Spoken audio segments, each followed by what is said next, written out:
Dear students, अभी तक हमने धर्म सुधार आंदोलन की पृष्ठभूमि,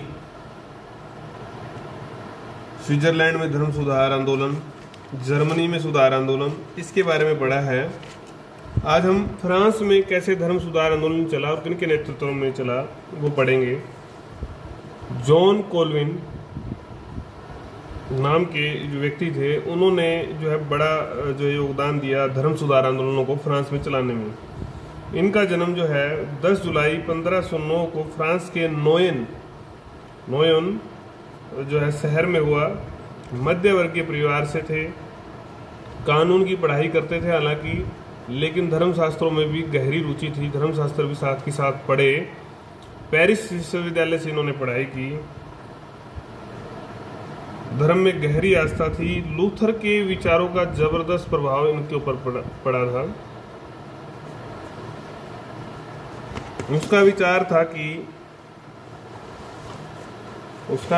जो था, ईश्वर के प्रतिनिधि के रूप में चर्च का बहुत महत्व होना चाहिए। लेकिन जैसे ही उसने देखा कि पादरियों का, चर्च का, पोप का जो जीवन है वो भ्रष्ट हो गया है, तो उसने उसका जबरदस्त विरोध किया।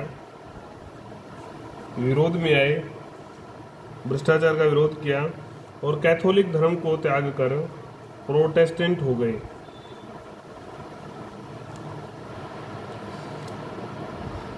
विरोध करने के कारण से आखिर में उनको 1533 को कैथोलिकों के डर से जो है फ्रांस को छोड़कर स्विट्जरलैंड जाना पड़ा। स्विट्जरलैंड के बेसल नामक नगर में वो बसे।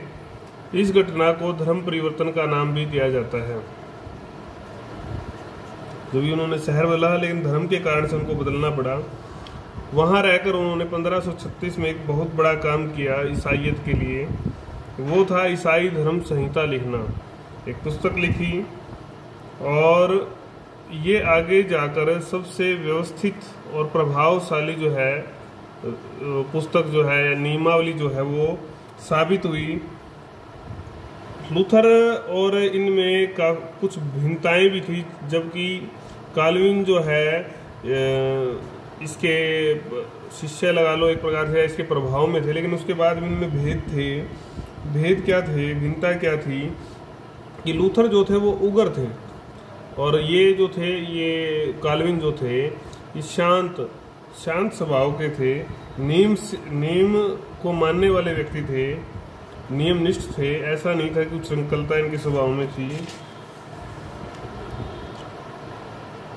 देखो, आपको पता है कि हालांकि सुधार आंदोलन की जो नींव रखी थी वो तो लूथर ने ही रखी थी। काम उन्होंने भी खूब किया, लेकिन उन्होंने कोई व्यवस्थित जो है नियमावली नहीं दी, कोई तर्क में नियमावली नहीं दी।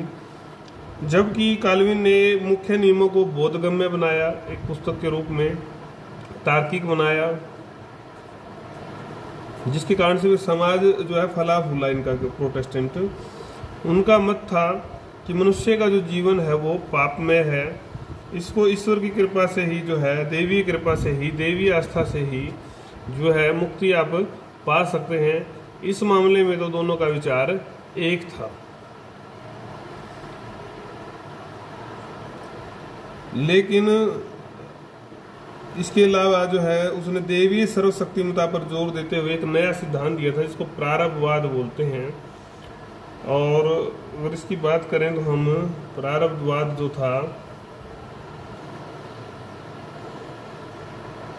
प्रीडेस्टिनेशन, कि ईश्वर ने सर्वशक्तिमान है, तो वो उसने तय कर लिया कि कुछ लोग तो जो है बहुत अच्छा जीवन जिएंगे, मतलब स्वर्ग में रहेंगे। कुछ लोग जो है नरक में जिएंगे, वो नरक भोगने के लिए ही अभिशप्त हैं। हालांकि उनका मानना था कि मनुष्य को जो है नैतिकता के साथ, ईसाई करुणा के साथ जो जीवन है वो जीना चाहिए।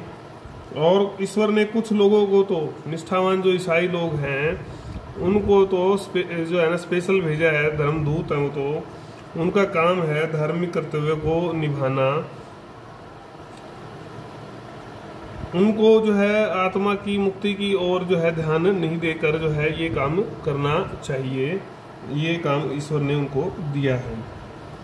लूथर ने सेबत के दिन चर्च जाने पर बल दिया, जबकि बाकी समय आनंद में बिताने में छूट दी।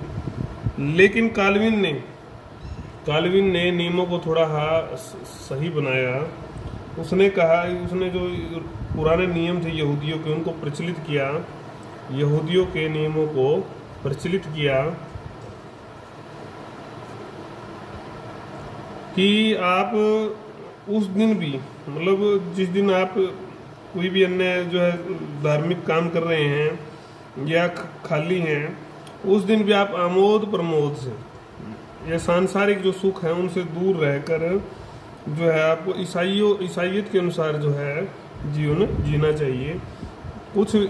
कुल मिलाकर कई चीज़ों में जो है, कई बातों में मतभेद था। 1536 में जो है काल्विन ने अपने सिद्धांतों का जो है प्रचार जो है जेनेवा में शुरू किया। आखिर में उनको वहां से निकाल भी दिया गया था, लेकिन 1541 में उनको पुनः बुलाया गया। पुनः बुलाकर वहां की सरकार ने और जनता ने उनका खूब स्वागत किया।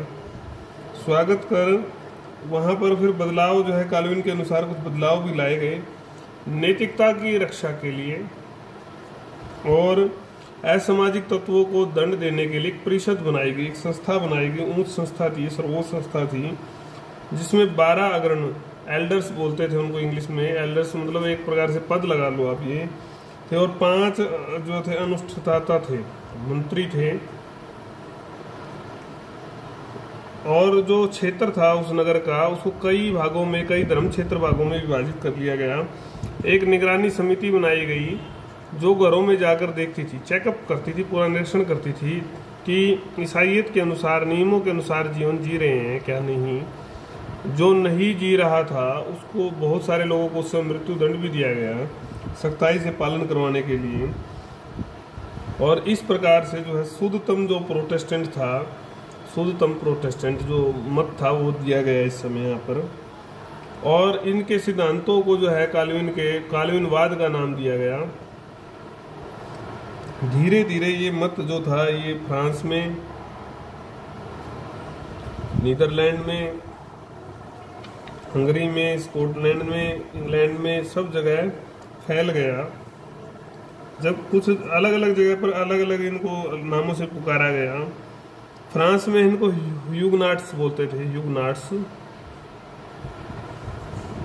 स्कॉटलैंड में इनको प्रेस्बिटेरियंस बोलते थे।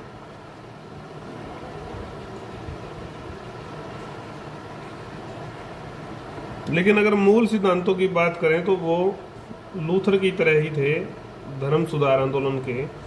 और इस प्रकार से जो है काल्विन का बड़ा योगदान जो है फ्रांस के धर्म सुधारों में रहा। अब हम बात करते हैं इंग्लैंड में।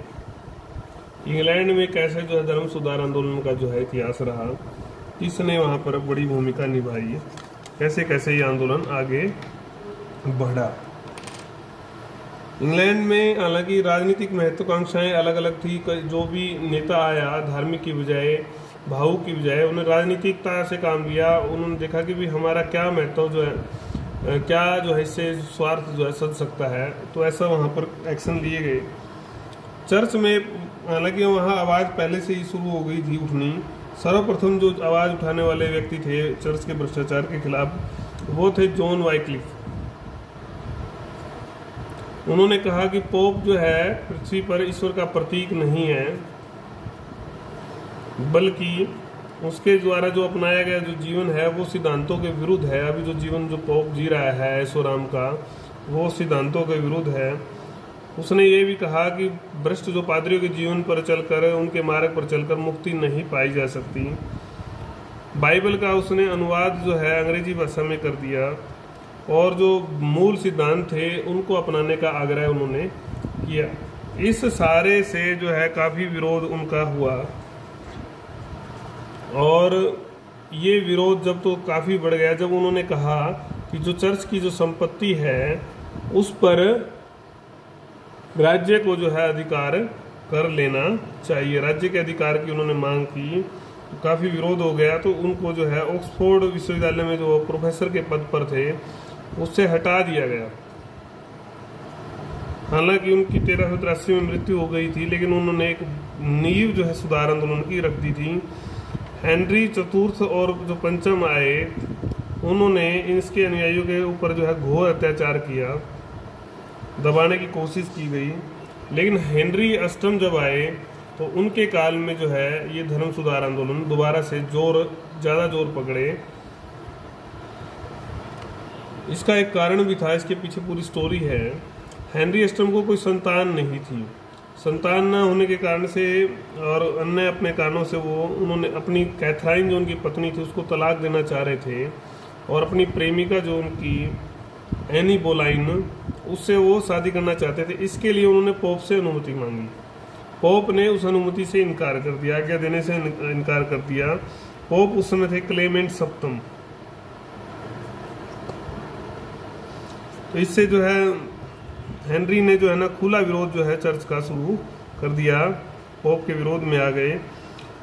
तो उन्होंने संसद का विशेष अधिवेशन बुलाकर जो है कैथोलिक चर्च के विरुद्ध कानून पास करवाया, और क्रीनमैन को कैंटरबरी का बिशप नियुक्त कर दिया, और जो आर्क बिशप का जो न्यायालय था वहाँ से अपना जो विवाह था उन्होंने उसको रद्द करवा लिया और अपनी प्रेमिका से विवाह कर लिया। पोप ने विरोध किया इसका। पोप के विरोध करने पर जो है आखिर में उसको धर्म से निकाल दिया गया हेनरी को। हेनरी ने भी जो है पोप से संबंध विच्छेद कर लिए 1534 में, और संसद का अधिवेशन बुलाया और सर्वोच्चता का विधान पास करवाया। सर्वोच्चता का एक कानून पास करवाया गया। उसके अनुसार चर्च का जो मुखिया था अब वो हेनरी हो गया है। इसको नया नाम जो दिया गया वो था एंग्लिकल प्रोटेस्टेंटवाद।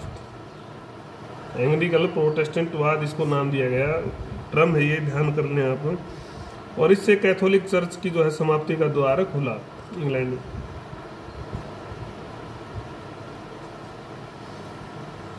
कैथोलिक मठ जो है समाप्त कर दिए गए। रोम में जो धन जाता था चर्च के लिए उसके ऊपर रोक लगा दी गई।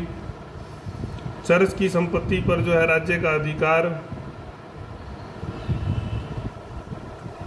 इस कार्य को इसके बाद जो एडवर्ड 6वें या 6ठे आए, उन्होंने भी इसको आगे बढ़ाया और प्रोटेस्टेंट ने एक धर्म का रूप जो है धारण कर लिया। जनता ने भी उसके काल में इसको अपनाना काफी शुरू कर दिया था। इसके समय में एक बुक ऑफ कॉमन प्रेयर, सामान्य प्रार्थना की पुस्तक प्रकाशित की गई। इसमें 42 सिद्धांत थे। एंग्लिकल प्रोटेस्टेंट विचारधारा को स्थापित करने का प्रयास किया गया। इसमें मतलब धर्म को जो है पूरी तरह से जो है सत्ता का साथ दिलाकर स्थापित करने की योजना थी। लेकिन इन प्रयासों को एक बार धक्का लगा जब एडवर्ड की मृत्यु के बाद उसकी जो बहन थी क्वीन मैरी या रानी मैरी, वो सत्ता में आई। 1553 से लेकर 58 तक उसका जो है शासन रहा। उसने कैथोलिक का जो है प्रयास किया कैथोलिक को स्थापित करने का, और इस प्रयास के लिए उसने हजारों प्रोटेस्टेंटों को मरवा दिया, और इसके कारण से इसको खूनी मैरी भी कहा जाता है। बहुत सारे लोग तो उस समय इंग्लैंड छोड़कर ही चले गए, स्विट्जरलैंड चले गए।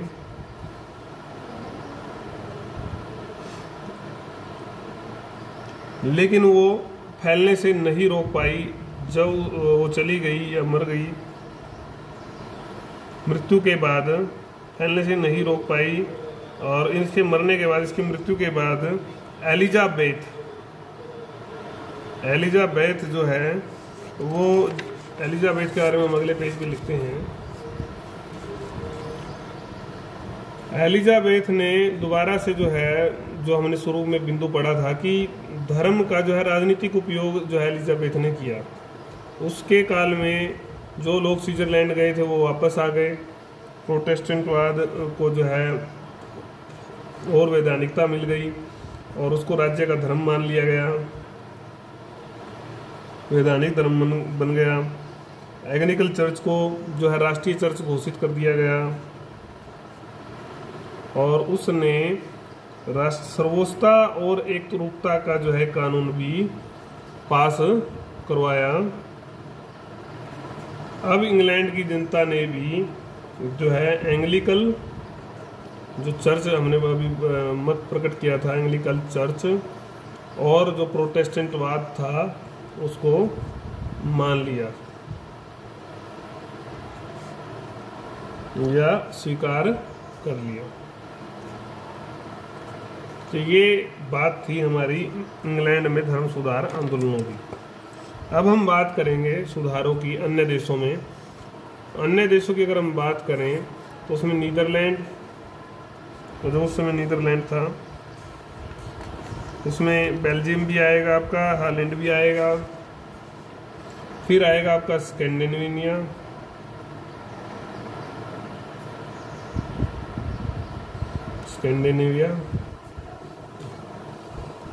इसमें आपका स्वीडन आ जाएगा, डेनमार्क आ जाएगा और फिर आपका स्कॉटलैंड जो इंग्लैंड के पास का इलाका है, तो इसके बारे में हम पढ़ें। नीदरलैंड में जो है इस धर्म सुधार आंदोलन वही चर्च के पादरियों का जो जीवन था, पोप का जो जीवन था, भ्रष्ट जीवन था, उससे सब तंग थे, उससे सबको परेशानी थी। यहाँ पर काल्विनवाद का प्रभाव जो है ज़्यादा पड़ा और उस प्रभाव में लोगों ने फिर विरोध किया। खासकर जो धनी व्यापारी थे, धनी व्यापारी और बुद्धिजीवी, इन्होंने विलासी और भ्रष्ट जीवन का विरोध किया और चर्च में सुधार की आवश्यकता को महसूस किया। सर्वप्रथम जो ये काम हुआ, ये हुआ दक्षिण प्रांतों में। दक्षिण प्रांत का मतलब था जो बेल्जियम का इलाका है, वहाँ पर काल्विनवाद को अपना लिया गया, इस काल्विनवाद को अपना लिया गया और कैथोलिक मत से संबंध तोड़ लिए गए। उसके बाद जो उत्तरी प्रांत थे, उत्तरी प्रांत में हम बात करें तो हॉलैंड की, तो हॉलैंड में भी जो है प्रोटेस्टेंट को अपना लिया गया। तो इस प्रकार से यहाँ पर जो है बुद्धिजीवियों ने और जो है धनी व्यापारियों ने आंदोलन को बढ़ावा दिया और यहाँ पर मुख्य रूप से काल्विनवाद का प्रभाव था। इसके बाद अगर हम बात करें तो स्कैंडिनेविया की बात करें तो यहाँ पर लूथरवाद का प्रभाव ज़्यादा था। यहाँ पर लूथरवाद का प्रभाव ज़्यादा था। शुरू में कैथोलिक का प्रभाव था तो उसको ख़त्म किया। जनता जो है उस कैथोलिकों का जो आचरण था परेशान थी भ्रष्ट आचरण से। यहाँ पर भी वही व्यापारी और धनी बुद्धिजीवी लोगों ने बुराइयों का जो है विरोध किया। चर्च की संपत्ति पर जो है चर्च संपत्ति पर अधिकार करके राज्य की संपत्ति मान लिया गया और प्रोटेस्टेंट को राजधर्म घोषित कर दिया गया। स्वीडन के जो शासक थे गुस्तावस वासा, इन्होंने जो है 1523 में राजकीय धर्म घोषित कर दिया प्रोटेस्टेंट को और चर्च की संपत्ति को बेच दिया। डेनमार्क के जो राजा थे उन्होंने धर्म को अपना लिया और लूथर की जो चर्च थी उसको राष्ट्रीय चर्च घोषित कर दिया और अधिकारियों की नियुक्ति भी की अपने हिसाब से, न कि पोप के हिसाब से। इसी तरह से स्कॉटलैंड की अगर हम बात करें तो वहाँ पर जॉन नोक्स जो कि काल्विन का शिष्य था, ये काल्विनवाद का जो है ना कट्टर समर्थक बन गया था। इसने खूब प्रचार किया स्कॉटलैंड में प्रोटेस्टेंटवाद का। पादरियों के विलासी जीवन का वही इन्होंने विरोध किया।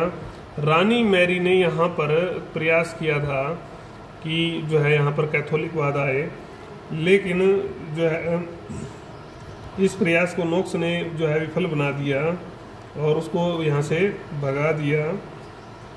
और 1560 में यहाँ पर एक नए चर्च की स्थापना की गई जिसको स्कॉटलैंड का प्रेस्बाइरियन चर्च कहा जाता है, और इस तरह से कैथोलिक धर्म यहाँ से समाप्त हो गया। तो ये बात थी कि कैसे कैसे जो है प्रसार, प्रगति जो है, सुधार आंदोलनों का जो है बढ़ाव कैसे कैसे हुआ, धीरे धीरे वो बढ़ते गए। ये हमने देख लिया, घटनाक्रम था ये अलग अलग देशों का। अब इससे कुछ तो बातें इनमें भी आई है, सिद्धांत, इससे जो प्रभाव, जो सिद्धांत तो हम समझ गए, उन सिद्धांतों का ही क्या पड़ेगा आगे, प्रभाव पड़ेगा जनता पर, जनता जागरूक होगी, क्या क्या होगा, उस सारे पे हम आगे पढ़ेंगे। तो वो अगला क्वेश्चन हमारा इम्पोर्टेंट क्वेश्चन होगा। ये भी इम्पोर्टेंट है कि धर्म सुधार आंदोलनों का जो क्षेत्र था, वो प्रसार जो है, उसके ऊपर टिप्पणी अगर लिखनी आ जाए तो इन सब देशों के बारे में आप लिख सकते हैं, और प्रभाव के बारे में हम अलग से क्वेश्चन हमारा बनेगा, उसके ऊपर भी हम करेंगे।